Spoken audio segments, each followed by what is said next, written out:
নমস্কার বন্ধুরা, আজ একটু বাড়িতে ছিলাম। সন্ধ্যেবেলায় ভাবলাম একটু সুজাতাকে নিয়ে বাজারে একটু ঘুরে নিয়ে আসি, কারণ সপ্তাহে একদিন থাকি তো বাড়ি, সেই একদম কারণে একদম। একটু বাইরে বেরোনোটা দরকার। হ্যাঁ, তাতে কি হবে, সুজাতার একটু মুডটা ফ্রেশ হবে, সেই হ্যাঁ, কারণে ওকে নিয়ে সারা চললাম। সপ্তাহ কাজ কাজ করে পাগল হয়ে থাকি, একটা দিন আমার আর তোমার। হ্যাঁ, ছেলে নাহলে ছেলে পরীক্ষা চলছে, জন্য ছেলে যাবে না।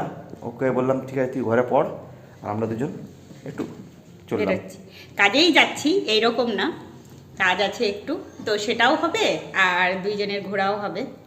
চলো তাহলে।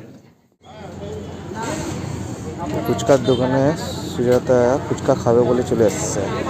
যখনই বাজারে বেরোবে তখনই ফুচকা খাওয়া দরকার পড়ে ওর। ফুচকা ছাড়া চলে না এদের, ফুচকা খাবে। আমি এটা খাচ্ছি আর সুজাতা খাচ্ছে ফুচকা। আমি পাপড়ি চাট খাচ্ছি।